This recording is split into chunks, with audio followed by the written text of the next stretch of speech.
Hafina ramarnya Keau. Nah, pindah kami ke Pekanbaru. Habis itu adalah hasrat ingin pulang ke kampung halaman, maka kami pun Bapak Ibu memutuskan pindah ke Labusan. 4 tahun setengah kami menikah, tak jua Allah kasih rezeki keturunan. Saya sampaikan sama istri dek, tujuan kita menikah, tujuan utama bukan untuk memperoleh keturunan, tapi tujuan menikah adalah mengharap ridha Allah. Satu. Yang kedua, menjauhkan yang haram dari jadi yang halal. Kemudian kalau yang ketiga, bonusnya lagi. Yang pasti aku bisa membimbing, kalau aku tak bisa membimbing ingatkan aku.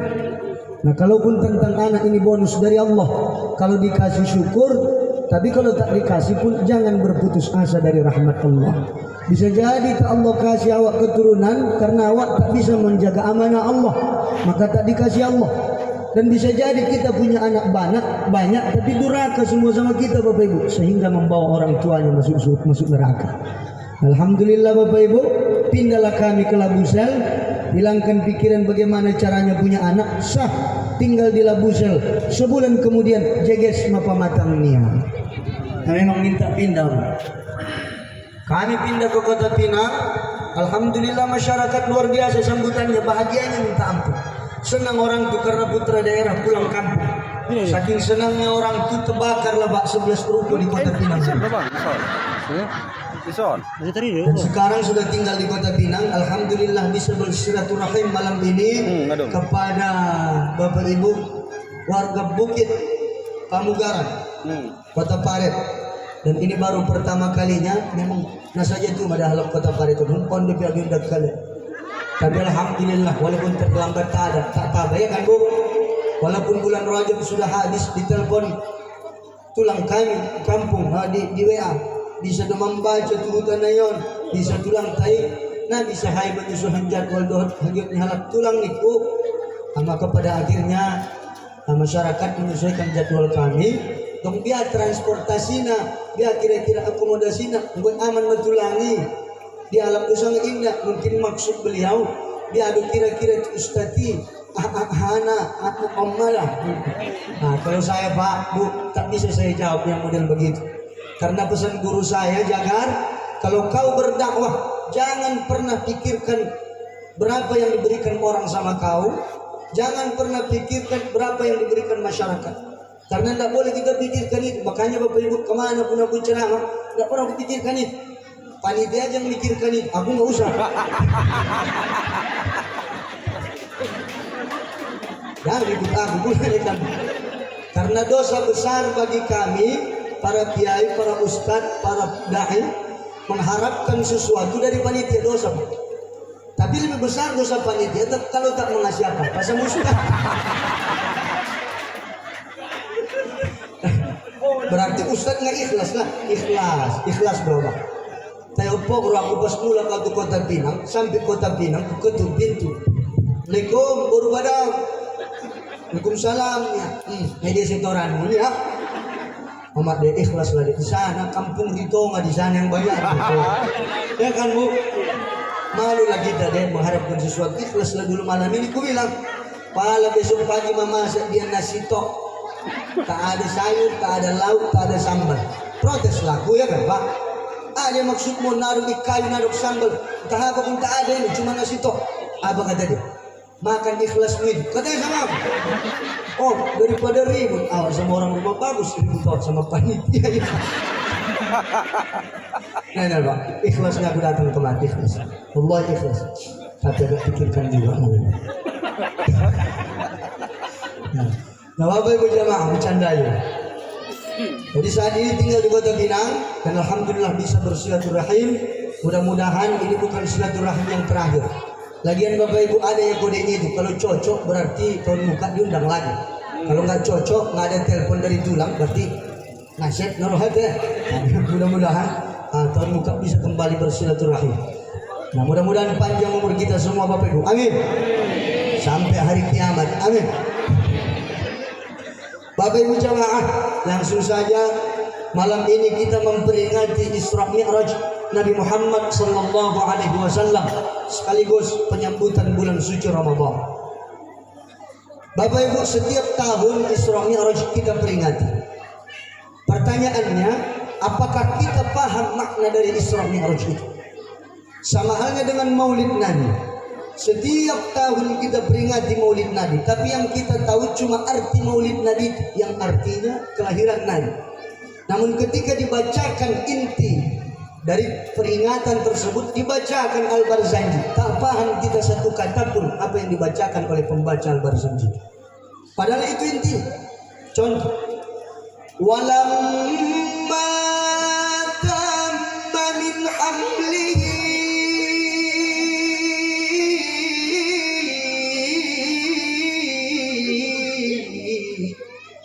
ala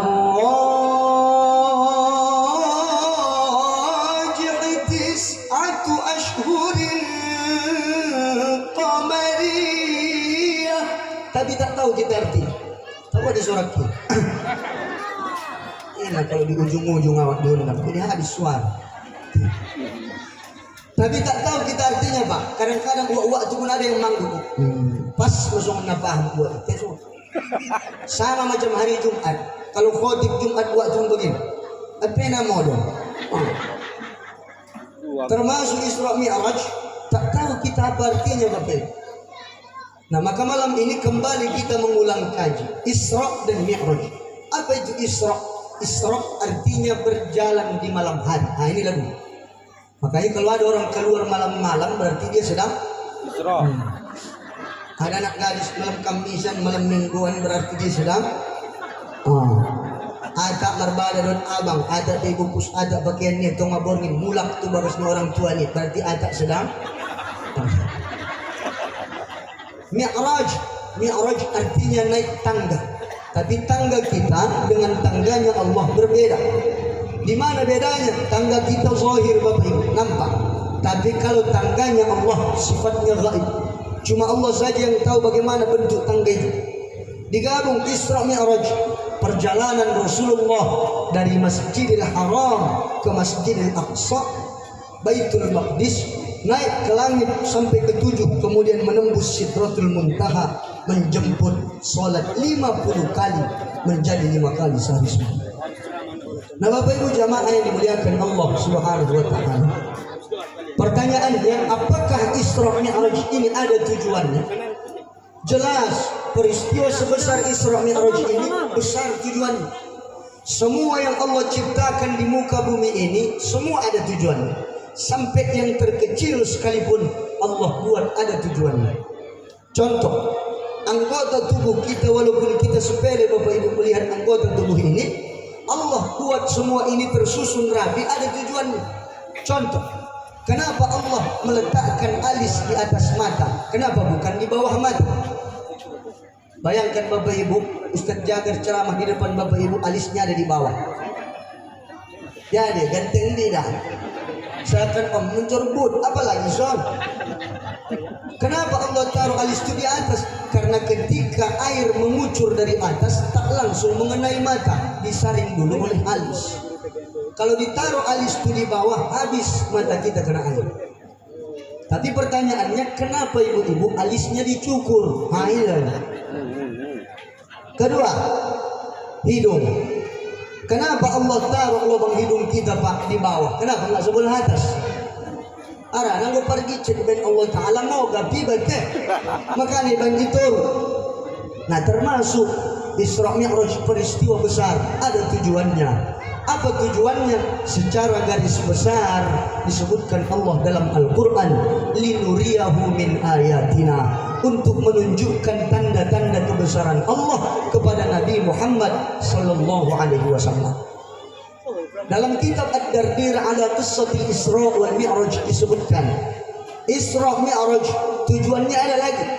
Sebagian pendapat ulama mengatakan tasliyah, hiburan. Hiburan untuk siapa? Untuk baginda Nabi sallallahu alaihi wasallam. Mahwalai Nabi Muhammad akan butuh hiburan. Rupanya Bapak Ibu, sebelum kejadian Isra Mi'raj, Nabi Muhammad mengalami ujian dan cobaan yang sangat dahsyat. Dakwah di Makkah ditolak. 3 tahun Nabi Muhammad kelaparan, blokade perekonomian antara umat Islam dengan kafir Quraisy. Tak boleh saling jual beli.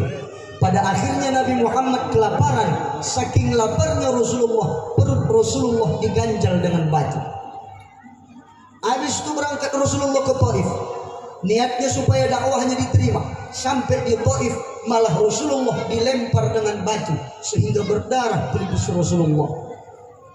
Emosi karena itu? Enggak, Pak. Sabar Rasulullah. Yang emosi Jibril, Bu. Apa kata Jibril?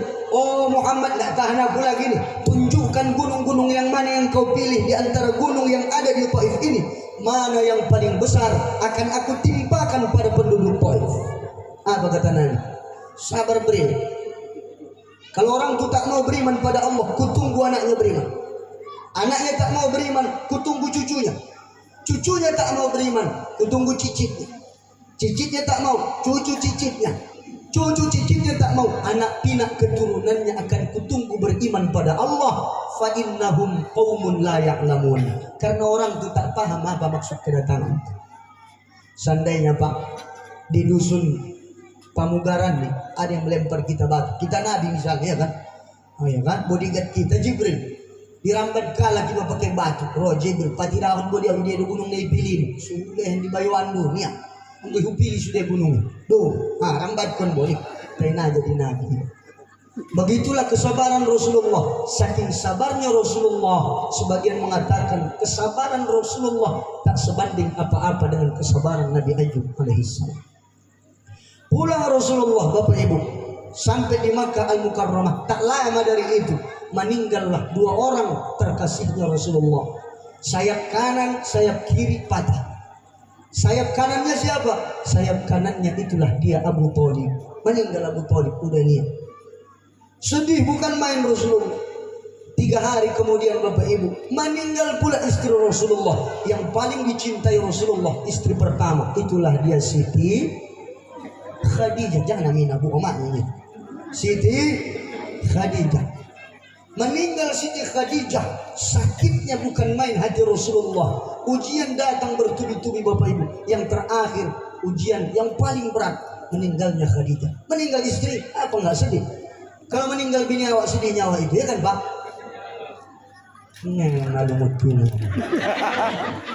Bu, kalau meninggal bapak sedih Bu? Oh ya Allah, ikhlas nih Pak. Kalau ibu meninggal sedih Pak? Nggak ada yang sedih, nggak ada yang sedih.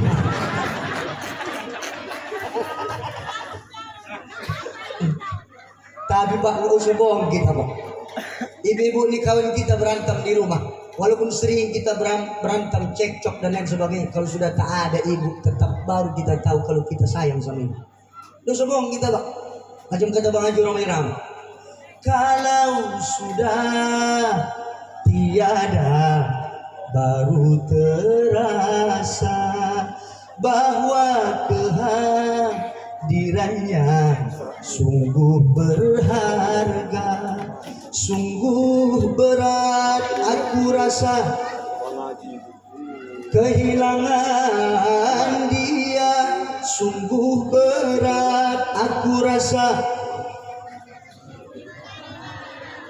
Pemain lama sih. Hidup tanpa dia. Kalau sudah tak ada baru terasa. Meninggal ada bang, abang pribagas Allah pas musuh cocok. Oleng. Kalau anak kayak mangannya, enggak.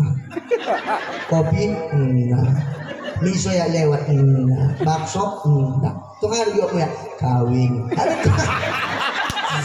Kawin dari nutupnya. Nah, Bapak Ibu jamaah yang dimuliakan Allah, sedihnya baginda Rasulullah karena istrinya meninggal. Dan ini bukan hal biasa. Karena pada umumnya,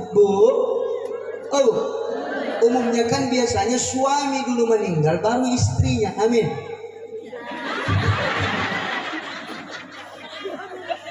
Umumnya kan suami dulu meninggal baru istrinya. Betul Bu? Kenapa pada umumnya suami dulu meninggal baru istri? Ini ada dua alasan. Alasan pertama jelek, kedua bagus. Apa yang jelek? Kenapa suami dulu meninggal baru istrinya? Karena suami sudah bosan mendengarkan ocehan istrinya. Mulak abang sin mamani. Assalamualaikum. Salam. Masa kau di Indan. Pumasak ka man yung kutinat ken na mga mangat ko. Kaya mangat ko rin. Parang kat bapak ke dapur diukap dia sangit mangannya. Ikan asin tinggal sadana.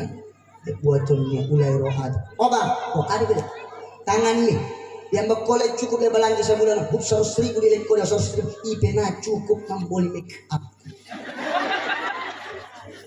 Ang gusto ni caramu tak tua bang lo. Pol mana cepat kaidah lagi materi. Dong na penyakit gula, stroke. Maka ibu-ibu kalau sudah bosan sama bapak, mulai besok bentak-bentak saja. Insya Allah naruh mati mah sudah normal. Betul Pak? Korban semua betul kami. Yang jelek, yang bagus apa? Kenapa suami dulu meninggal baru istri? Inilah yang bagus Bapak. Karena kalau suami duluan meninggal, ada anak, lalu anak hidup dengan ibunya, insya Allah anak itu pun tenang. Betul Bu? Tapi misalnya kalau ibu duluan meninggal, ada anak, lalu anak hidup dengan ayahnya, tenang apa tidak anak itu? Apalagi bapak kawin lah, tambah nggak tenang anak. Makanya anak lebih nyaman dia sama ibunya, lebih tenang sama ibunya. Mana contohnya? Tuh, Manuki. Narong ayahnya tenang. Yung ada doro tidak mulu ayah di manuk mga balanjo nama ada. Nggak pernah ayah ngasih belanja. Sekali minta pernah. Apalah kerjaan ayah ayam tuh Pak? Selingkuhannya kerjaan itu. Sempat meninggal mama ayam, mau ayah ayam ngurus anak. Nggak mau. Dia masih sibuk cari cabang di mana-mana. Dan memang susahnya nggak tahu gitu yang mana ya kandungnya ini yang benar. Awa dong manuk kuy bagas kumasa bolas anak nago itu isi pelakunya. Maka ayam saja sayang sama anaknya, apalagi kita manusia Bapak Ibu. Sempat ada manusia yang tak sayang pada anaknya, berarti dia lebih rendah daripada binatang. Dan memang Bapak Ibu, ayah dan ibu kalau kita bandingkan, ada satu dari nama Allah yang dititipkan cuma pada satu makhluk, itulah dia perempuan. Apa itu? Ar-Rahim, penyayang. Makanya cuma perempuan aja Pak yang punya rahim. Kita laki-laki tidak ada rahim kita Pak. Sobat odong rahim taman doros 9 bulan. Oh Tuhanku, hari juga. Kamu di warung ke 9 bulan biar mukahan. Kamu kayak cuma ibu-ibu yang ada rahimnya. Dan memang kalau dilihat dari maknanya, kasih sayang memang lebih tinggi kasih sayang seorang ibu dibandingkan ayah. Lebih tinggi Bapak Ibu. Sahabat bertanya pada Nabi, ya Rasul, siapakah yang paling berhak kami kasihi? Nabi menjawab, ibumu. Siapa lagi ya Rasul? Ibumu. Siapa lagi ya Rasul? Ibumu. Siapa lagi ya Rasul? Baru ayahmu. Sampai 3 kali disebut Rasulullah, ibu, baru ayah. Ibu 3 bapak, ibu 3 bapak, ibu 3 bapak, bapak 1 ibu. Bapak-bapak setuju? Mantap. Ibu-ibu.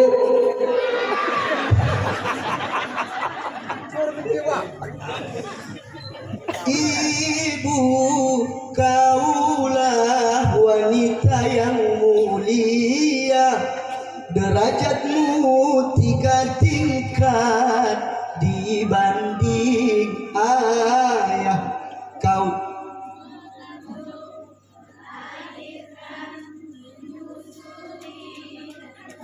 maha apa semua. Kau mengandung, melahirkan, menyusui, mengasuh dan merawat, lalu membesarkan putra-putrimu ibu. Saking sayangnya ibu sama dan dibandingkan. Contoh, ada anak mencuri ayam dia di kampung, dikejar orang sekampung, dapat anaknya dipukuli orang, anak datang ngomong, weh, lu pukul yang mana? Anakku.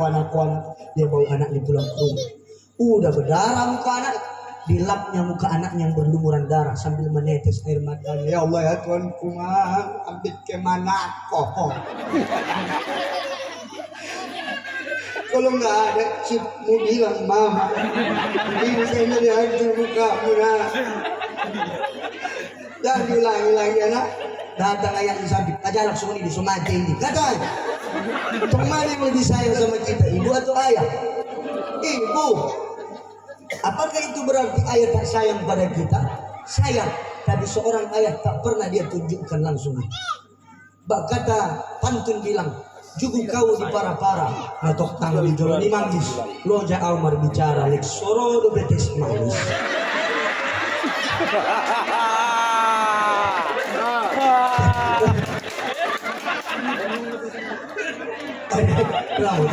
Terus seperti mana harus gitu. Oh sepala. Salah. Ini biasanya Pak Bu sampai jam berapa nih ceramah? Jam 2. Jam 2 nanti abang.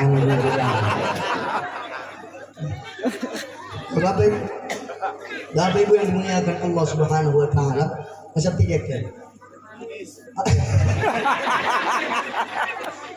Gua coba.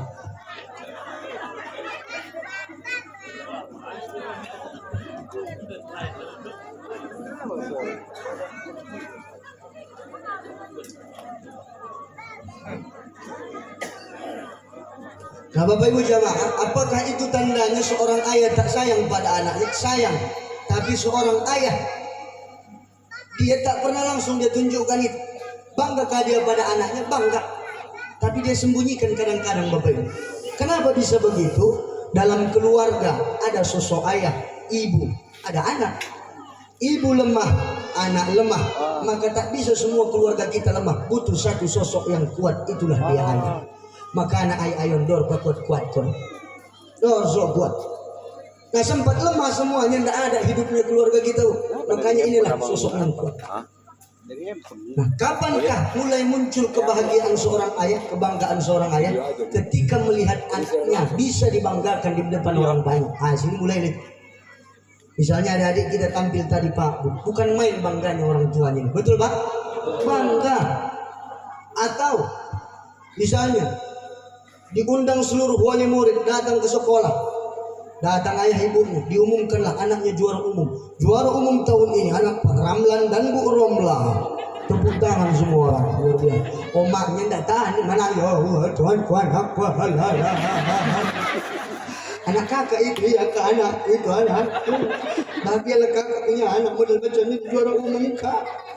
Anak itu dia nak tanah orang itu dia baku ayah anak. Alhamdulillah kak bisa juara umum anak kakak. Dia kak aku yang kakak anak itu juara umum. Kalau ayahnya di samping, oh dia telan ludah. Dia nggak mau menangis, tak mau dia terlihat lemah di depan anaknya. Betul Pak? Bapaknya sosok yang kuat. Kapan puncak kebahagiaan seorang ayah? Ketika melihat anaknya menikah atau pada saat menikahkan anaknya. Di sinilah puncaknya. Kalau mau udah bikin sana ini Pak Allah Tuhan Umar bagas anakku lah ya. Harus. Tapi kalau bapak nggak tahan lagi dia nggak tahan, tetap dia telan ludahnya nggak kuat dia. Pamit dia ke kamar mandi, sampai kamar mandi dia kunci rapat-rapat, dia uapkan di kamar mandi. Wah. Keluar dari kamar mandi merah matanya, ditanya anak, ambil kira rahmatannya masuk mungkin binatang ke mata korban. Dia tidak mau terlihat lemah di hadapan anak. Nah maka Bapak Ibu jamaah yang dimuliakan Allah, kembali ke kajian kita. Meninggal Khadijah habis pola. Ya boleh gitu, maaf. Meninggal Khadijah, sedihnya bukan main Rasulullah. Cobaan bertubi-tubi datang. Pada akhirnya Rasulullah berangkat ke depan Ka'bah. Di depan Ka'bah itu diangkatnya tangannya tinggi-tinggi seraya mengatakan, "Mata Nasrullah, mana pertolonganmu ya Allah?" Dakwah aku di Makkah ditolak. Aku kelaparan 3 tahun ya Rabb. Berangkat aku ke Taif malah dilempar batu. Kemudian kau ambil 2 orang terkasihku, pertama pamanku, dan sekarang kau ambil istri yang paling aku cintai ya Allah. Mana pertolonganmu ya Allah? Maka Bapak Ibu turun 2 malaikat, Jibril, Mikail. Jibril tugasnya apa dia? Jibril tugasnya pintar. Mikail atau menurunkan mantap. Mungkar nakir. Betul. Tapi kalau hakikatnya pokoknya malaikat ini Bapak Ibu tidak ada yang tugas rangkap ini, beda-beda tugasnya. Pokoknya yang kami tahu ini kalau di kurikulum dua-duanya menanyai mayit dalam kubur.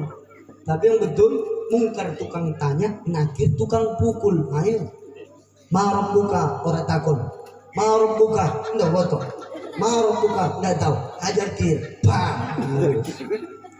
Kami pernah satu ketika ada mayit ketika ditanya nggak menjawab. Marah buka, iya, marah buka, pikir mungkar, marah buka, bingung mungkar, nanya mana gimana ya kira lihat. Tenang kau, ini cerita kalangan orang NU ini Pak. Cuma kalau orang NU yang cerita pintar meracik kan begitu. Tenang, kita buka jual buku tokennya, kita buka dulu buku besar, dibuka buku besar. Kita tengok dulu kira sholat apa enggak mayitnya. Oh sholatnya rajin ini, puasa juga, nah, haji dah, udah sama masyarakat siapa tahu rusak silaturahmi. Oh bagus, sama tetangga juga bagus ini. Jadi apa salah mayit ini? Kenapa nggak jawab? Bentar, ini ada tulisan coach. Ingin jawab. Oh ya Tuhan, HP namai mau lebih baik. Yang pokaknya rupanya mayit. Oh Tuhan ku capek lah menanyanya rupanya yang pokaknya mayit ini. Jadi gimana kita buat kir? Ya apalagi surga lah. Surga lah dia. Kenapa bisa begitu Bapak Ibu? Karena ada sebagian ulama berpendapat orang tuli tidak dibebankan dia syariat. Kamu masuk surga. Nah Bapak Ibu kalau mau masuk surga,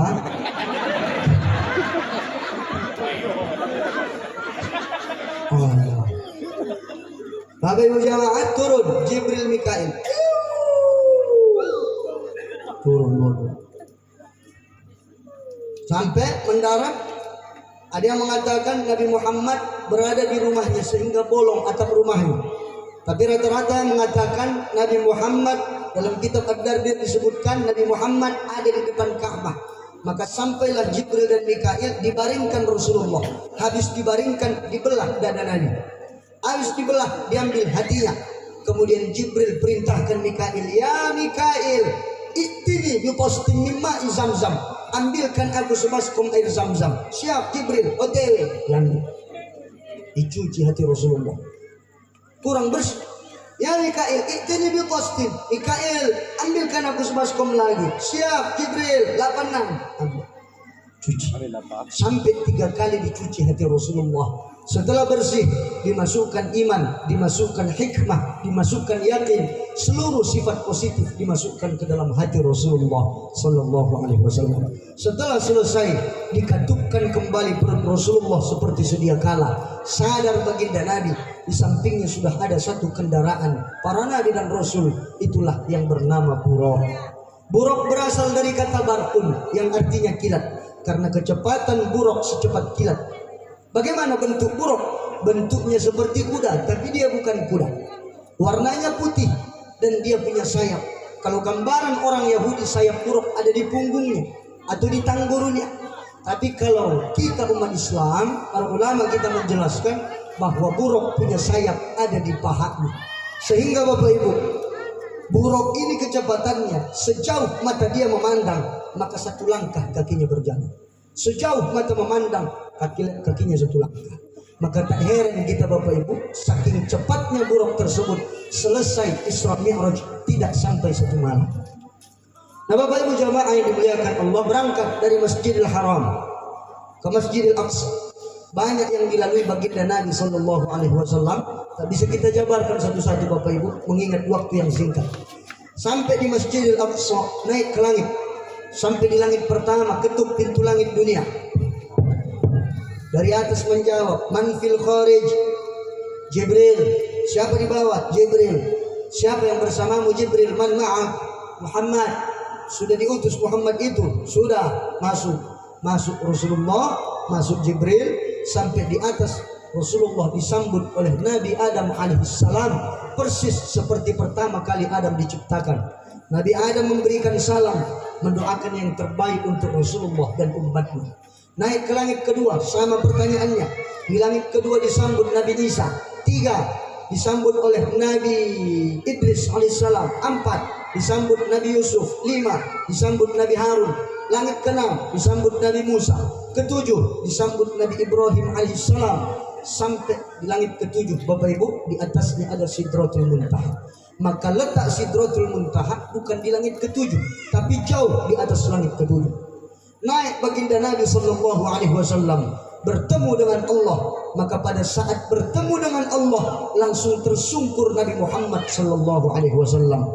Kalimat pertama yang keluar dari mulut Nabi, inilah yang kita baca setiap kita sholat. Apa itu? At-tahiyyatul mubarakatus sholawatut thayyibatulillah. Segala kemuliaan, segala kehormatan, segala kebaikan milikmu ya Allah.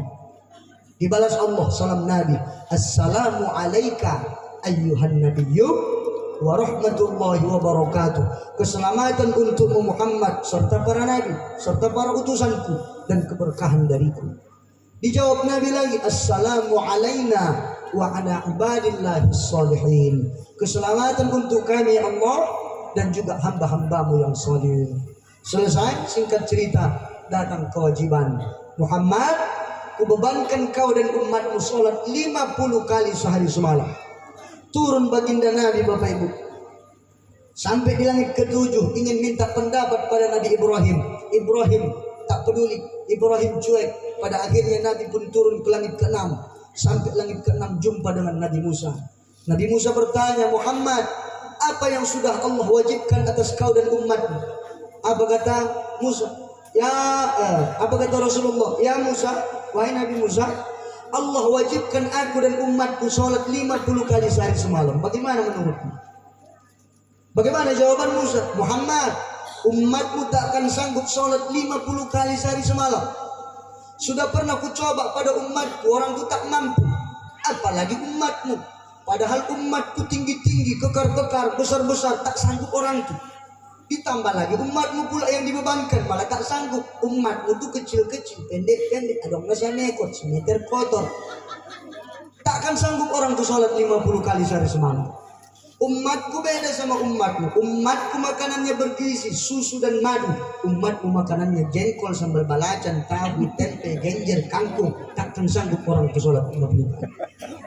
Minta korting pada Allah, berangkat Nabi, bolak-balik Bapak Ibu, bolak-balik. Jadilah 5 kali sehari semalam. Jumpa lagi dengan Nabi Musa, ditanya Musa, Muhammad, udah tinggal berapa? Tinggal 5 Nabi Musa. Itu pun tak sanggup umatmu itu Muhammad, tak sanggup, minta korting lagi. Dan terbukti hari ini Bapak Ibu, yang 5 itu berat rasa kita paham. Betul? Berat. Ustadz itu pun Pak, nampak kitanya yang rajin orang tuh, padahal yang boratannya seorang tuh. Karena dipaksa orang tuhnya lagi tuh, makanya ke masjid orang tuh. Padahal kewajiban sholat bukan kewajiban para ulama, para ustadz, kewajiban kita semua umat Islam. Maka siapa yang mengaku umat Islam saat ini tak sholat, hapus dari KTP beragama Islam. Bapak Ibu jamaah yang dimuliakan Allah Subhanahu wa ta'ala. Terbukti hari ini yang 5 itu berat rasa kita. Pada akhirnya apa yang terjadi? Zuhur pekerjaan, asar di perjalanan, maghrib kecapean, isya ketiduran, subuh kesiangan. Muli sinok dong ani modem. Ya Allah salat. Nah Bapak Ibu jamaah yang dimuliakan Allah Subhanahu wa ta'ala, maka selesai Isra Mi'raj, dibagilah Isra Mi'raj ini menjadi 3 unsur. Unsur pertama, unsur keimanan. Tak bisa kita pikirkan dengan akal logika bagaimana hebatnya peristiwa Isra Mi'raj. Yang bisa menyelesaikan peristiwa ini cuma dengan iman. Tak bisa kita pikirkan ini Pak. Segala sesuatu yang ada di dunia ini tak semena-mena kita selesaikan dengan akal, butuh penyelesaian iman. Contoh, ada anak kecil datang mamanya pulang dari Bagan Baju, dari pajak. Ditanya mamanya, mak dari mana? Mam, dari pajak. Ngapain mama? Belanja. Belanja apa mak? Kacang. Kacang apa mak? Kacang tanah. Kenapa namanya kacang tanah mak? Karena kacangnya ada di tanah. Masuk ke akal anak. Pulang lagi mamanya besok, dari mana mam? Pajak. Ngapain mak? Belanja. Belanja apa mak? Kacang. Kacang apa mak?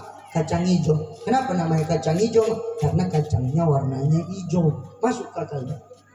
Pulang lagi dari mana, Mak? Dari pajak. Ngapain, Mak? Belanja. Belanja apa, Mak? Kacang. Kacang apa, Mak? Kacang panjang. Kenapa namanya kacang panjang, Mak? Karena kacangnya panjang-panjang. Coba mulai. Dari mana, Mak? Dari pajak. Ngapain, Mak? Belanja. Belanja apa, Mak? Kacang. Kacang apa, Mak? Kacang kedelai. Nah, kenapa namanya kacang kedelai, Mak? Ya pula kenapa kacang kedelai pikir orang. Terakhir ibunya pun stres ibunya. Dia bilang sama anaknya, kau banyak kali pertanyaan kau tinggal makanannya pun mama yang masak, mama semuanya yang urus. Kau tinggal makanan. Nanti kalau kau masuk TK tanyakan guru. Padahal anak yang banyak bertanya, ini tandanya anak yang cerdas, Bang. Nah, jangan dimatikan kamusnya. Masuk TK anak nih. Dia tanya gurunya, Bu Guru, tahu kacang, Bu? Tahu. Kenapa kacang, Nak? Bu Guru, kacang panjang dibilang panjang karena panjang kan, Bu? Ya. Kacang pendek karena pendek, kacang hijau karena warnanya hijau kan, Bu? Ya. Terus kacang kedelai, Bu, tahu nggak kenapa namanya kacang kedelai? Iya, tidak kenapa namanya kacang kedelai itu.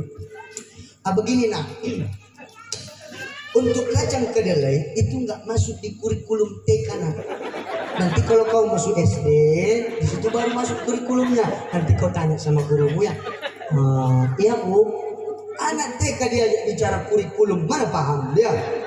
Masuk SD. Tengoknya gurunya, dia tanya lagi kacang kedelai. Gurunya orang Batak. Pak Guru, ada apa? Pak Guru tahu kacang? Ayah tahu lah, kenapa dengan kacang? Kacang panjang dikatakan panjang karena panjang kan, Pak? Iya betul. Kacang pendek karena pendek, kacang hijau karena hijau kan, Pak? Iya. Terus kacang kedelai, Pak, tahu nggak kenapa namanya kacang kedelai? Kacang kedelai ya? Bukan, Pak, kacang kedelai. Iya, kedelai. Bukan, Pak, kedelai. Ya sama lah itu. Kalau lama-lama mengijuk bapak kau kedelai. Begini, Nak. Baru sekitar seminggu yang lalu Kementerian Pendidikan sekaligus Kementerian Agama menetapkan pelajaran kacang kedelai dipindahkan ke SMP. Nanti kalau kau masuk SMP tanyakan gitu. Sampai SMP begitu juga dioper ke SMA. Sampai SMA masuk perguruan tinggi. Hajat anaknya awalnya Pak mau masuk ke dokteran, tapi gara-gara kacang kedelai belum selesai, akhirnya anak ini masuk pertanian. Setelah profesor menjelaskan mata kuliah, bagi mahasiswa-mahasiswa yang ingin bertanya silakan, kata profesor. Menengok kotak-kotak profesor itu, ingatlah anak ini kacang kedelai. Prof, ada apa? Saya ingin bertanya nih, Prof. Tentang apa? Tentang kacang, Prof. Wah, nampaknya ini begitu serius. Serius ini, Prof. Mulai dari TK aku belum terselesaikan. Kenapa dengan kacang? Kacang panjang dikatakan panjang karena panjang. Betul, Prof? Betul. Kacang pendek karena pendek, kacang hijau karena warnanya hijau. Betul, Prof? Betul. Terus kacang kedelai, Prof. Tahu nggak, Prof, kenapa namanya kacang kedelai? Pertanyaan Anda tidak berbobot, kata profesor. Seharusnya pertanyaan Anda bagaimana caranya mengawinkan kacang lokal dengan kacang luar sehingga dia bisa menjadi bibit unggul. Tapi pertanyaan Anda tentang definisi kacang kedelai ini tidak berbobot sama sekali. Ganti pertanyaan lain. Padahal bagasan di botak di profesor lulus anaknya S1 jadi kepala dinas juga dia. Waktu pagi sedang santai dia punya pembantu namanya si Inem. SD pun tak lulus si Inem. Dia seduhkan kopi untuk tuannya, dia antar ke tuannya. Menengok lagak-lagak si Inem ini. Ingatlah dia kacang kedelai. Emak kata dia, oh Nem, ya tuan. Tahu kacang kedelai nih? Tahu tuan. Kenapa tuan? Kacang panjang dikatakan panjang karena panjang, kacang pendek karena pendek, kacang hijau karena hijau. Betul Nem? Betul tuan. Terus kacang kedelai Nem, tahu nggak kenapa namanya kacang kedelai? Ya tahu lah tuan, masa itu aja nggak tahu, kecil. Tuan, kacang kedelai dikatakan namanya kacang kedelai karena Allah sudah menakdirkan namanya kacang kedelai. Habis itu. Jadi jawabannya takdir Allah. Takdir Allah. Segala sesuatu tak semena-mena kita selesaikan dengan akal, butuh penyelesaian iman. Sekolah dia tinggi-tinggi sehingga dia lebih mengutamakan akalnya dibandingkan iman. Tak tinggi-tinggi sekolahnya, SD pun tak lulus, tapi keseharian dia dididik dengan pendidikan agama yang baik oleh keluarganya. Pada akhirnya dia lebih mengutamakan iman. Isra Mi'raj tak bisa kita selesaikan dengan akal. Maka oleh sebab itu Bapak Ibu, Isra Mi'raj ini cuma selesai dengan iman. Sama halnya dengan jin dan setan. Percayanya kita ada jin, kita iman, walaupun tak nampak kita, tak bisa kita pikirkan itu Pak. Di mana orang itu tinggal, di rumah mana orang itu tinggal, sertifikat berbagai sangat ada, tak bisa kita pikirkan. Maka cukup kita iman. Kedua, Isra Mi'raj mengandung unsur ilmu pengetahuan, sains dan teknologi. Sampai hari ini belum ada yang bisa teliti hebatnya Isra Mi'raj. Ketiga, Isra Mi'raj mengandung unsur amaliyah ibadah, bahwa dalam perjalanan Nabi menghasilkan sholat sebagai bentuk komunikasi kita langsung dengan Allah Subhanahu wa ta'ala. Di mana Bapak Ibu bentuk komunikasinya? Belum lagi kita sholat Bapak Ibu, Allah sudah komunikasi pada kita. Ada wasilahnya. Siapa wasilahnya? Banyak hal. Contoh tukang azan. Hayya 'alas shalah.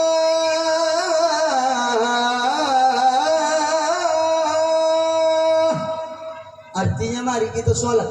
Tapi yang terpikir dalam benak kita itu panggilan muazzin, bukan panggilan Allah. Padahal pada hakikatnya Allah yang panggil kita. Yani Allah Ta'ala. Oh hambaku roboh tu bagaskon, pangi dosang anak pangi doonmu. Oh hambaku datang ke rumahku, minta apa yang mau kau minta.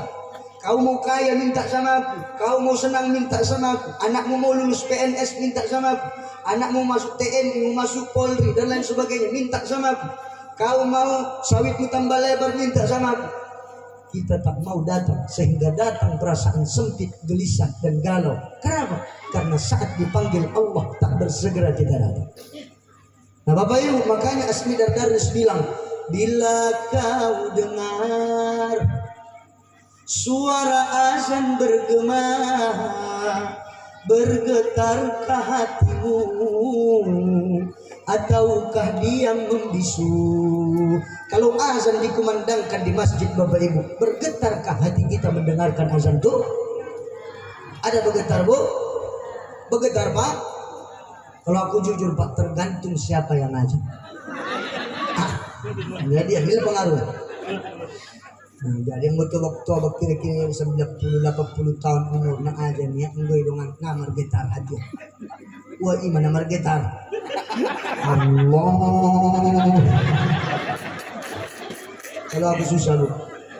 Nah itulah kenapa anjurannya ajaran Rasulullah dulu di zaman Nabi, yang jadi imam Rasulullah, makmumnya tukang azannya anak muda Bilal bin Rabah. Maka anak-anak muda yang lebih dianjurkan tukang azannya Pak, supaya lebih hidup suasana masjid itu, karena azan merupakan salah satu daya tarik untuk memakmurkan masjid. Ketika dikumandangkan azan Bilal bin Rabah, anak muda segar suaranya, fasih bacaannya, bergetar hati kaum muslimin yang mendengarkan azannya. Ketika masuk kalimat hayya 'alas shalah, menangis kaum muslimin karena mereka merasa Allah yang memanggil mereka. Makanya dikasih sama anak muda Pak, Allahu Akbar, Allahu Akbar. Pun bergetar. Tai coba tu waktu. Hayya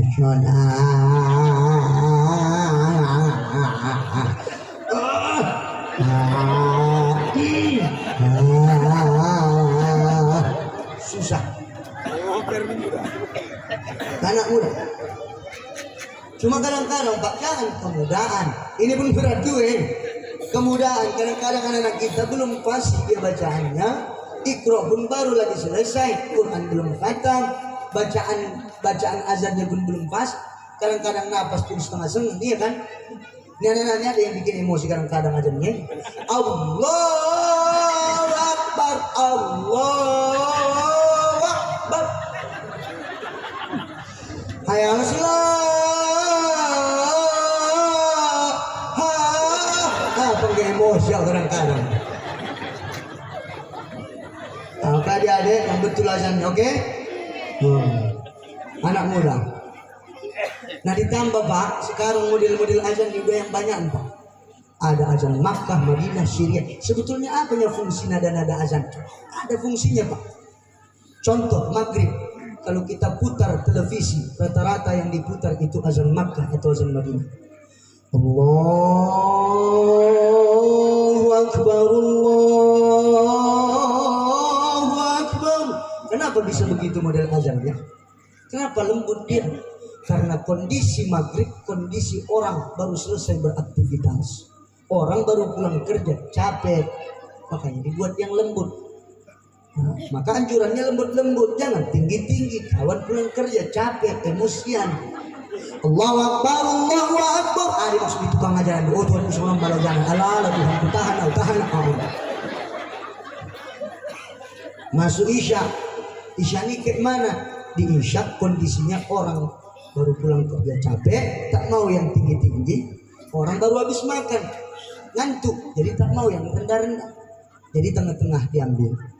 Allahu Akbar, Allahu Akbar. Hayya 'alas shalah.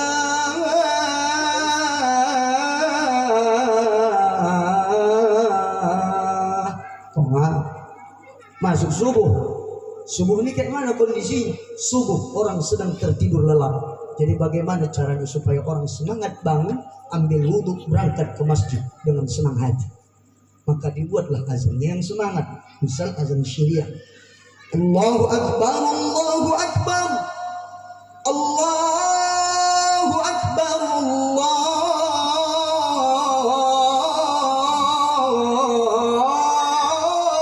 Akbar. Alpun semangat bangun, ya kan Bu? Bangun bapak mak siapa yang azannya? Ini dia lagi buat ini, bisa buat itu. Ini dia menurutnya. Ibu pun bangun, Pak, siapa yang azan Pak? Kurang tahu Papa mah, betul. Oh. Padahal pandodos dua bang Papa mah. Kurang tahu Papa mah. Ayo berangkat. Datang anak gadis, ngebujing-bujing nih. Ya, nak, siapa yang azan ya, nak? Kurang tahu ayah naik berangkat ke masjid. Berangkat orang tuh terakhir keluarga ke masjid. Sampai masjid tuh ditengok anak gadis tuh yang azan, anak muda ganteng bulat layar. Anak muda pase macamnya enak pula luar. Oi.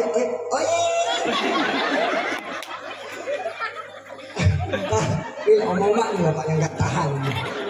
Ditengok anak gadis tuh yang azan anak muda. Oh yang ngajen abang itu contoh. Bapak Ibu jamaah, kan anak muda kita dianjurkan ini. Kadang ada juga yang curhat Pak Obang, sudah kubawakan azan Makkah, azan Madinah, azan Sudan, azan Syria, tetap Bang tak ada yang ke masjid. Memang begitulah kondisi akhir zaman Bapak Ibu. Kata Nabi, Islam datang terlihat aneh, nanti di akhir zaman pun Islam akan kembali aneh. Aneh kita melihat orang Islam nih Bapak Ibu. Kawan kita di warung kopi, ada satu kawannya lewat mau ke masjid, cie kan cie. Bangga kita di warung kopi tak sholat, sementara kawan kita sholat, malah kita suruh dia ikut sama kita.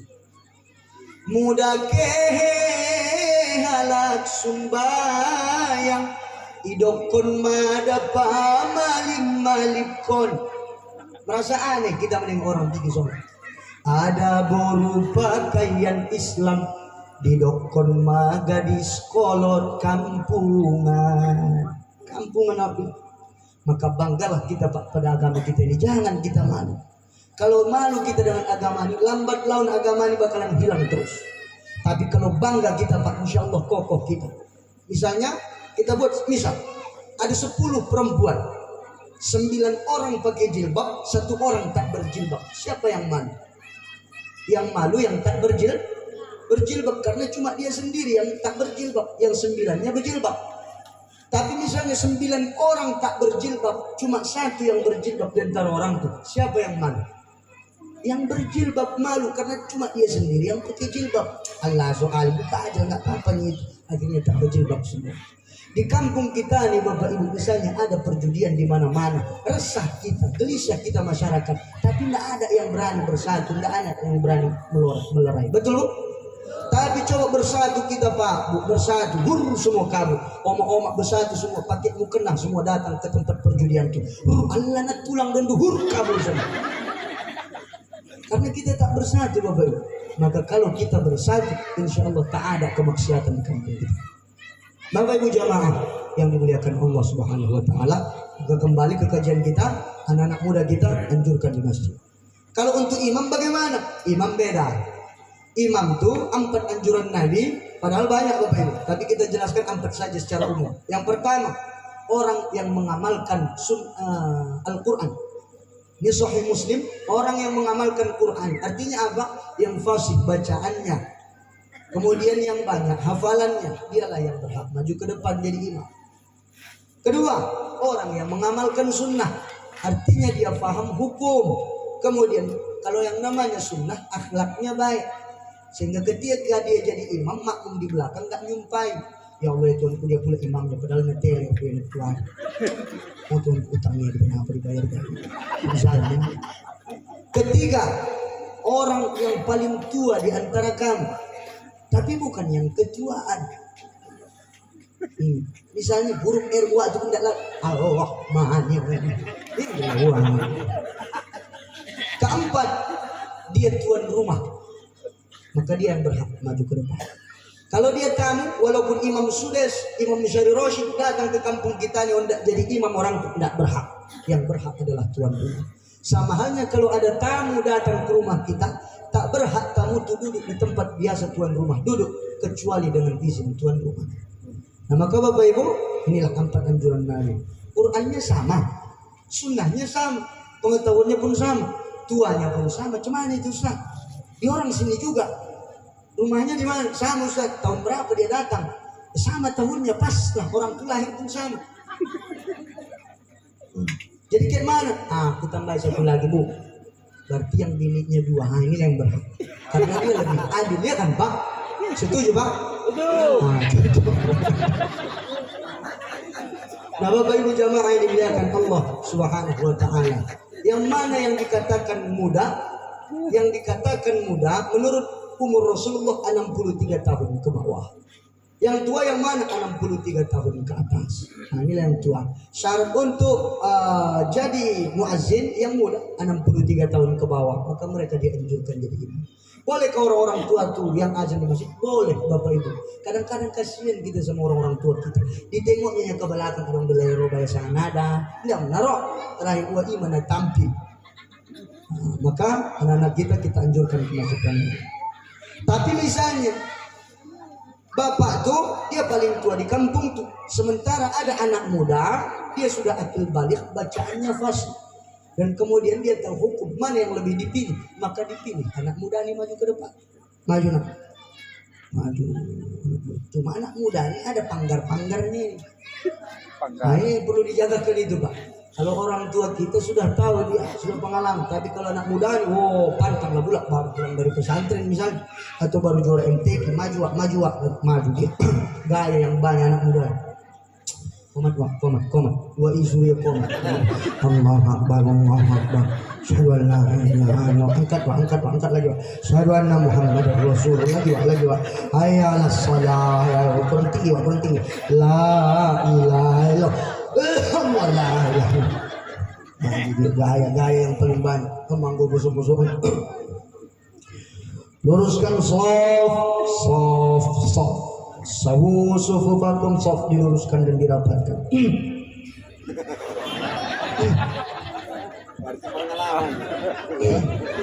Pengalaman kerja itu biasa.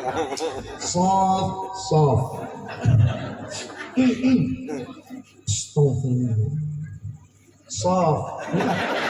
Jadi bersama saya. Allahu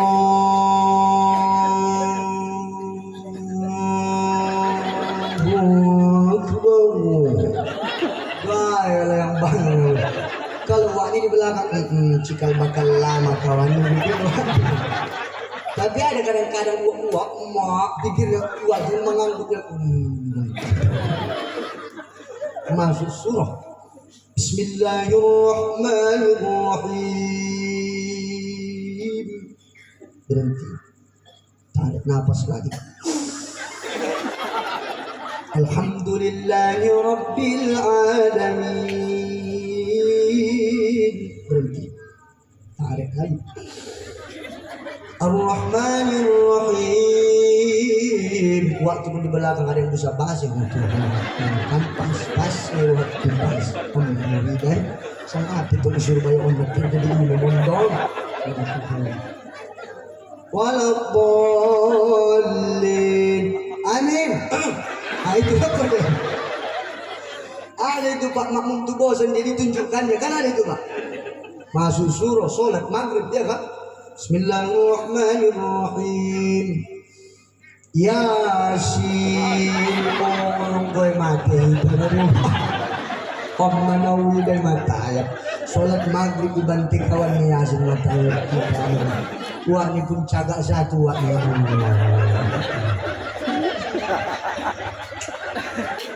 biasanya ada makmum itu bosan dia pun pura-pura batuk. Oh, itu kalau imamnya sadar wal Qur'anil Hakim, tak sadar kadang-kadang imam bahkan bebatuan orang semua yang ada di masjid itu nggak sadar imam. Wah, innaka laminal mursalin, lanjut dia. Rakaat kedua mas waladdallin. Amin. Sangat biasa. Bismillahirrahmanirrahim. Ar-Rahman. Allah la ilaha illallah. Udah jam 8 ini udah Isya, tidak siap-siap. Wah ini pun cagak dua wahnya Allah. Yang kasihan kita wah yang dekat jendela lah Pak. Wah yang dekat menongkat menongkat Allah. Kalau imam itu nggak paham dia Pak. Nah inilah kalau anak muda nih. Maka kalau kadang-kadang Pak salah anak muda itu kita ingatkan dia. Cuma jangan depan orang banyak, mati karakternya. Biar imam itu tonton, oh lulusan juara MT kita yang menyatak konong. Biar terakhir tak mau dia lagi ke masjid. Maka empat mata omang. Mumpung orang pulang semua ada mau kubilangkan sama kau. Apa itu Pak? Tadi bacaan sholatmu itu salah di huruf sekian. Terus cara sholatmu itu begini. Ya Allah, syukurlah ingatkan aku. Kalau nggak tahu apa dia memang kau yang payah kau dibilangi. Maka aku bilangi kau. Biar besok bisa kau perbaiki anak. Kan enak. Jangan depan orang banyak. Nah itulah kalau untuk jadi imam harus mengerti dia kondisi makmum. Kata Nabi, idza amma ahadukumun nas falyukhaffif. Kalau seseorang ditunjuk jadi imam di antara kamu maka ringankan sholatmu. Rupanya bukan cuma bacaan saja Bapak Ibu, sholat awak pun diringankan. Jangan disamakan sholat di rumah dengan di masjid. Ada sholat di masjid lama yang minta ampun. Nah, ruku lama. Ini kasihan kita, orang-orang gemuk nih.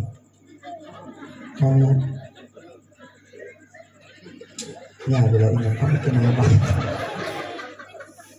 Tunggu abang, anggong, mohon itu. Kami kena untuk baca doa. Menyesal pula aku datang ke masjid. Tolong kayak gini sholat minggu sudah datang aku yang bangsa samurat, kasih tarian murat aku yang abang ini pun bosan dia tengok sebelah kiri rupanya waduh dia masih tengok orang dia honok dewa Allah kadang Pak kan ada itu ruku yang lama kan ada kadang sujud lagi yang lama. Memang anjuran Nabi lamakan ruku dan sujud banyak kan doa di situ banyak meminta sama sangat aneh pengidu ini ya. Kejadian di kota Pinang bisa mana kan di samping kuat itu sholat rusak sholat hari itu Bapak Ibu. Pas sujud terakhir waktu pun keluar doanya pakai bahasa kampung. Oh Tuhan ku sonam mada argani sawit na Tuhan ku dia mahaya da Tuhan ku anak-anak ku pedura aku dibayar uang sekolahnya di Tuhan. Itu doa waktu. Habis sholat ku hari itu. Jadi ada kadang-kadang imam itu lama kali dia sujud. Ini yang kasihan kita orang-orang tua yang hampir pikun, kurang pendengaran. Ayo. Maju dengan halanon nah. sama mau do namo do mo tanah bunjuk dah nanon pada hari ini main ngolah nang degen kurang sudah bangkit ini apa pun sudah bangkit ini kalau dari waktunya itu yang udah lama kali itu karena aku yang poka aja bangkit laku bangkit wak ini tengok orang masih sujud semua Allah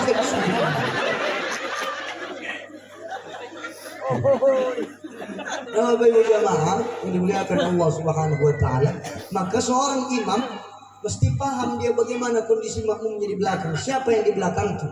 Maka alhamdulillah Bapak Ibu kita punya imam luar biasa hari ini. Aku pun enak kurang sholat tadi Bapak Ibu. Setiap imam sebelum dia takbir, sebelum dia niat disunnahkan imam itu melihat ke belakang terlebih dahulu. Sawu sufufakum, saf diluruskan dan dirapatkan. Tapi bukan kakinya saja yang ditengok. Oh baik itu kolon dong cantengan namun bukannya diperlu dili odon mati mencoba ayo benpon makanya tadi tulang kita mau nyembuhkan satu dia mulai mati dari tulang aku sehingga bisa imam itu menyesuaikan bagaimana cara sholat. Maka ketika imam melihat ke belakang sudah paham dia siapa di belakang, pejabatkah, orang biasakah, orang yang sedang terburu-burukah, orang santaikah, anak mudakah, orang tuakah, biniknya mau melahirkankah, maka imamnya mesti bisa menyesuaikan semua. Nah Bapak Ibu jamaah yang dimuliakan Allah, apalagi bentar lagi mau masuk bulan suci Ramadan, salat tarawih. Berapa di sini untuk tarawih? Yang 23 ini lah yang paling repot. Yang repot siapa? Bukan imam itu yang salah, jamaah itu yang tidak jelas. Yang mana mau ya? Coba salah, lambat, salah. Kalau lambat atau buat, siapa paling resik jamaah? Ini omong-omong. Bismillahirrahmanirrahim. Alhamdulillahi Rabbil Alamin. Ini termasuk lambat ini Pak, bagi orang tua. Apa dalam hati omong-omong? Utandai. Anggohoi mau ngecok nara auto musuh itu. Lambat kali kawan, tandai kawan. Keluarin itu dari masjid, dibukanya langsung, dilopasnya jadwal sholat tarawih, dibawanya pulang ke rumah. Pokoknya Hajiudin coret, nah hono, pokoknya gue ini nara aku musuh. Nah, giliran copot pun salah. Bismillahirrahmanirrahim. Alhamdulillah rabbil alamin arrahmanirrahim maliki yaumiddin iyyaka na'budu wa iyyaka nasta'in ihdinas siratal mustaqim siratal ladzina an'amta 'alaihim ghairil maghdubi 'alaihim waladdallin. Bismillahirrahmanirrahim yasin Allahumma hamdan. Ini yang kasihan wa Allah. Bismillahirrahmanirrahim. Allah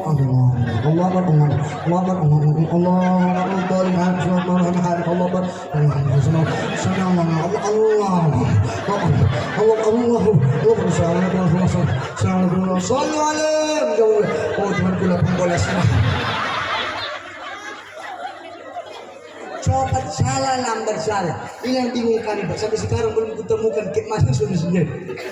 Nah ibu-ibu maunya yang copat atau yang lambat? Nggak ada ini. Copat, betul Bu? Aku hanya mau ku copat. Cuma cepatnya tergantung bagaimana imamnya, betul Bu? Nah, yang sedang-sedang saja pastinya ya Bu. Nah Bapak Ibu jamaah yang dimuliakan Allah Subhanahu wa taala, maka mari momentum Isra Mi'raj Nabi Muhammad sallallahu alaihi wasallam malam ini, mari sama-sama kita makmurkan masjid. Sama-sama kita perbaiki sholat kita masing-masing Bapak Ibu. Kalau kita bicara adab, sudah sering disampaikan ulama-ulama kita bagaimana adab orang yang meninggalkan sholat. Zaman Nabi sallallahu alaihi wasallam kejadian ada anak mengadu pada Rasulullah, ya Rasulullah, kenapa kau menangis? Ayahku meninggal ya Rasul, tapi dia belum dilaksanakan fardu kifayahnya. Berangkat Rasulullah. Ketika melihat jenazah itu, si mayit, rupanya mayit itu Bapak Ibu, mukanya mirip macam muka babi. Angkat tahu ini. Muka si mayit ini macam muka babi. Kemudian Rasulullah doakan si mayit ini supaya balik sedia kala, balik wajah manusia. Habis itu dilaksanakan fardu kifayah, dibawa ke liang lahat, dimakamkan. Ketika dibuka penutup si mayit, tiba-tiba dilihat muka si mayit berubah lagi seperti wajahnya babi. Ditanya sama Rasulullah sama anaknya, wahai anakku, apa yang sudah dilakukan ayahmu semasa hidupnya? Apa jawaban anaknya? Ya Rasulullah, ayahku terlalu meringankan sholatnya. Ayahku sering meninggalkan sholat yang 5 waktu, tidak peduli dia. Satu. Kedua, zaman Abu Bakar As-Siddiq. Ketika Abu Bakar datang takziah, tiba-tiba Bapak Ibu di bawah penutup si mayit ada pendok di hutan paropa selendang. Di bawah selendang si mayit itu ada sesuatu yang bergerak-gerak. Ketika dibuka penutup si mayit, rupanya ada ular besar yang sedang melilit tubuh si mayit sampai remuk badannya. Kemudian mulut si ular itu menggigit leher si mayit sampai menembus tulang sumsumnya. Abu Bakar langsung ambil kayu mau dia pukul ular itu. Tiba-tiba ular berdiri dan bicara macam manusia. Apa kata ular? Lima taqtuluni ya Abu Bakar. Kenapa kau mau membunuhku Abu Bakar? Kenapa mau kau bunuh aku? Aku tak punya dosa, kata ular. Aku diperintahkan Allah untuk menghukum si mayit ini mulai dari hari ini sampai nanti hari kiamat. Apa rupanya dosa si mayit ini? Tanya Abu Bakar. Dosa si mayit ini yang pertama, idza sami'al adzan la yaji'ul jamaah. Apabila dia mendengarkan azan, dia tak mau melaksanakan sholat baik secara sendiri ataupun berjamaah. Kedua, kesalahan si mayit ini, la yakhrujuz zakata min malihi. Dia tak mau mengeluarkan zakat dari hartanya. Politnya luar biasa. Jangankan zakat, basidoka pun borak. Untuk dia sendiri pun pelit, dia sakit, dia penyakit gula ke rumah sakit tak mau, dia mengonggok duitnya di bawah bantal. Tiga, kesalahan si mayit ini, la yasma'u qaulal ulama. Dia tak mau mendengarkan nasihatnya para ulama. Kita lihat saat ini Bapak Ibu, banyak ulama-ulama kita yang didiskriminasi. Kita lihat sekarang banyak yang anti ulama, kemudian mengatakan ulama ini jelek, ulama itu jelek dan lain sebagainya. Pada saat ini mana ulama yang dibenci, itulah yang benar. Mana ulama yang dianggap benar, itulah sebetulnya yang menyesatkan kita semua. Beginilah kondisi akhir zaman Bapak Ibu. Nah Bapak Ibu jamaah yang dimuliakan Allah, maka mari kita perbaiki sholat kita. Jauh masjid Bapak Ibu dari rumah, sholat kita di rumah. Abang, imam, kakak, makmum, anak, suruh azan di rumah. Azan kau. Datang kakak, pegar, mau nyaku. Mau aku sebagai istri soleh sholat di rumah berjamaah sama abang. Tapi abang enggak mau jadi imam di rumah. Jangankan jadi imam, sholat pun susah. Ini betul Bu? Berarti banyak juga ini Pak. Maka ibu-ibu sabar yuk. Pelan-pelan Bu, doakan dia, kasih nasihat yang lembut. Jangan kasar-kasar pula Bu, ini kadang ibu pun kasar. Bang sumayat tu memotan, kan wala manamar bada saja orang itu. Tebak. Pelan-pelan. Kalau bisa main sindir. Ada strategi Bu. Misalnya suaminya mau berangkat kerja, ibu sambil menyanyi, sambil menidurkan anak.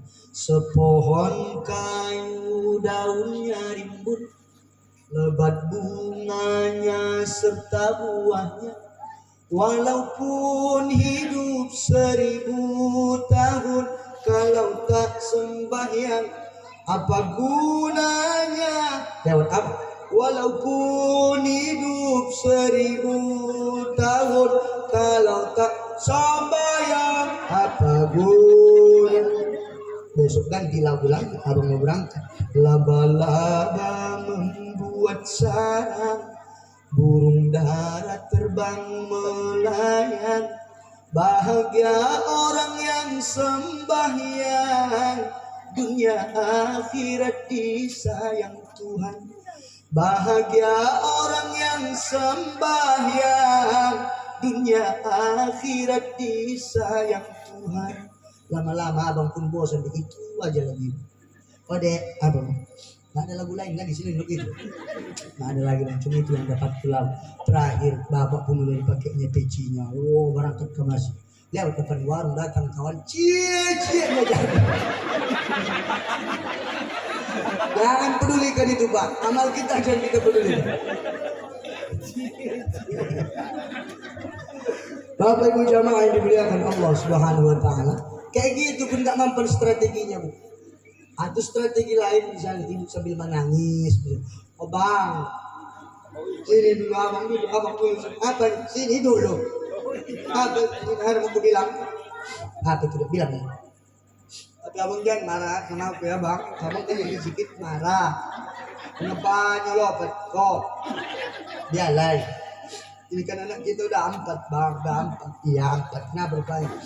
Anak kita udah 4 kan bang? Iya udah 4. Satu lagi, bentar lagi 5 ini. Kenapa? Bang, itu mau bilang itu. Ya bilang kan gue coba. Dulu bang, kenapa mau aku nikah sama abang? Karena rajin kali abang sholat bang. Harapanku di rumah ini abang bisa lah jadi teladan di rumah ini, teladan untuk anak-anak. Malah abang pula lah yang paling parah di rumah ini. Ya Allah, ya Tuhan. Abang menyala pula di rumah ini. Pikir abang anak kita udah 4. Tinggal abang anak kita semua bang 4-4 pas macam kau semua. Dulu kenapa mau aku sama abang, karena di antara calon yang datang ke rumah cuma abang yang sholat bang, yang lain tak ada sholat. Bang tengok lah, banyak dokter datang ke rumah, banyak yang menanya aku bang, bukan apa-apa bang. Banyak yang nanya, ada yang PNS, ada yang kepala dinas datang ke rumah. Banyak yang datang aja nanya enggak. Tahu kalau bicara kekayaannya, oh sawitnya lebar-lebar biar tahu awak. Mobilnya ada yang Pajero, Fortuner, paling kecil Avanza. Walaupun cupnya aja pokoknya mobil. Tahu abang. Abang tahu, aku pilih abang kenapa? Karena abang yang sholat. Padahal abang nggak bawa apa-apa, cuma celana sama baju tok abang ganti. Tapi ku terima abang bang, karena abang sholat bisa membimbing aku sama anak-anak. Tapi sekarang kita tengok bang, tambah menyala abang bang. Udah 4 anak kita bang, pikir abang. Tengok bang, anak kita 4. Yang pertama mabuk, pas macam kau. Ini yang kedua anak kita bang, ya Allah, narkoba. Tumpur kita ikut anak kita, sabu. Ini yang ketiga, ini yang parah bang. Yang paling parah ini lah bikin malu keluarga, rondolan.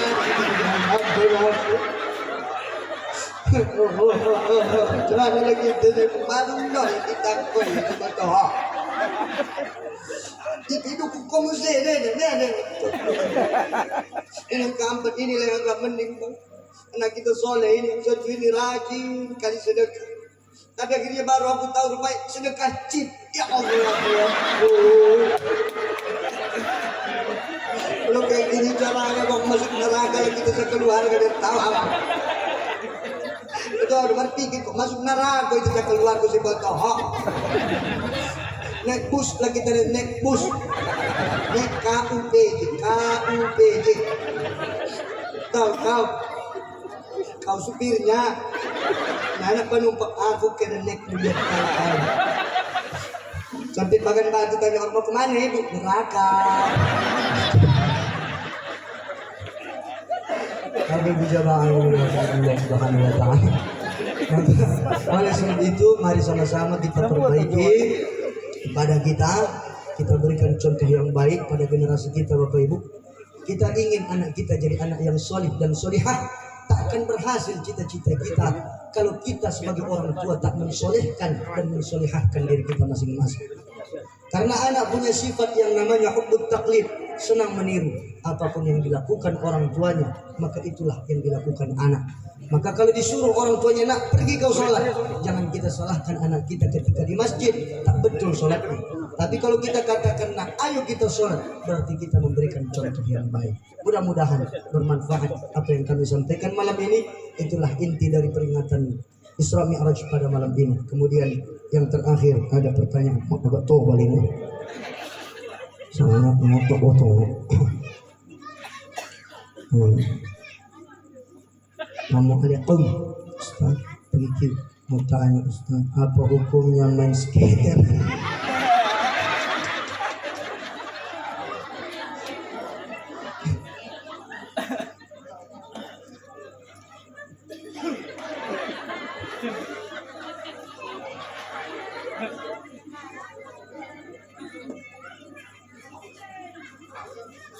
Apa hukumnya main skater, dan kalau sudah candu gimana cara menghilangkannya? Tolong jelaskan Ustaz. Terima kasih Ustaz. Dari Kahanggi Murito, maaf melenceng Ustaz.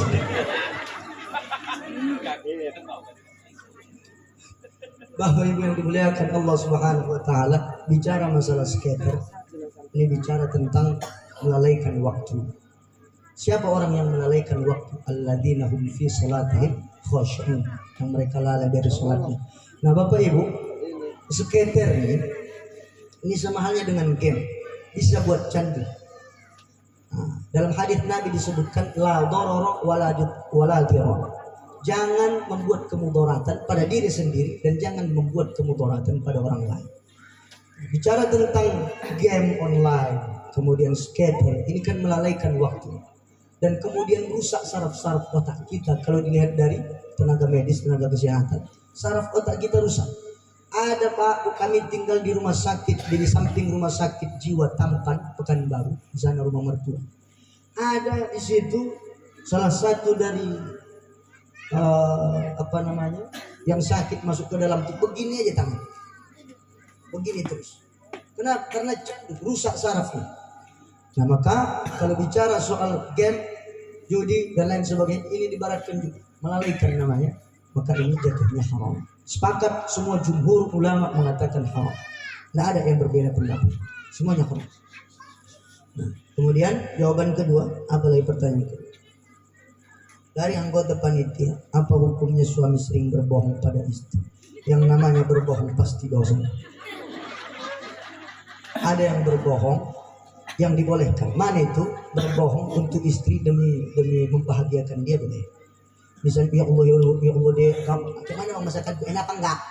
Ya Allah deh, enak kali masakanmu, saking enaknya Allah enggak ada lagi duanya di dunia ini. Tinggal saya lagi cat nih, kotok, habis misalnya kan kita memuji masakan istri dan lain sebagainya. Yang tercira kita bilang enak deh, pas garamnya pas, enak semua deh. Ini boleh. Yang kurang garam kita tahankan demi untuk membahagiakan istri, boleh. Nah, tapi kalau sering berbohong kepada istri ini menganjal ya. Suami yang sering berbohong kepada istri sudah jelas berbohong, pasti dosa. Yang pasti berbohong untuk kebaikan, berbohong untuk membahagiakan istri boleh. Kemudian berbohong untuk ada 3 hal yang boleh berbohong Bapak. 3 hal ini misalnya tadi berbohong untuk membahagiakan istri, kemudian berbohong untuk mendamaikan yang berselisih, ini boleh.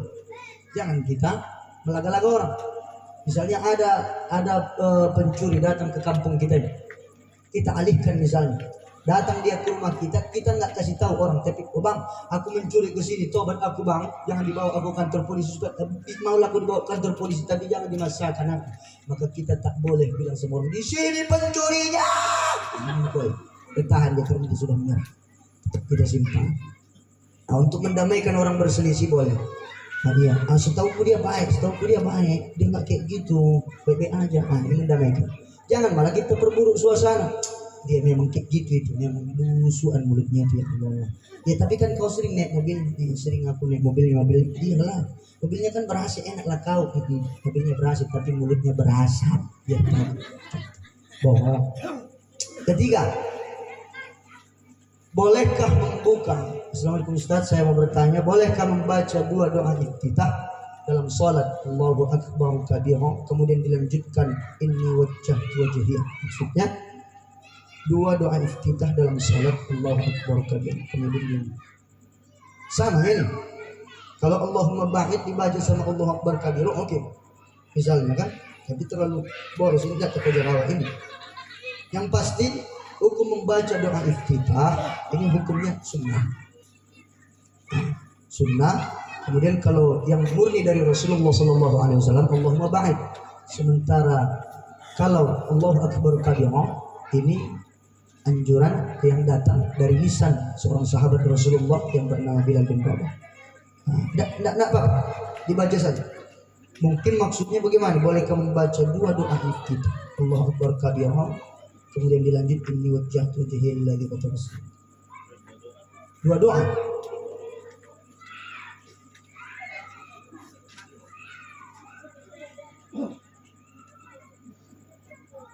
2 doa. Selesai. Tidak ada masalah. Karena sama ya doanya. Tidak ada yang berubah di sini.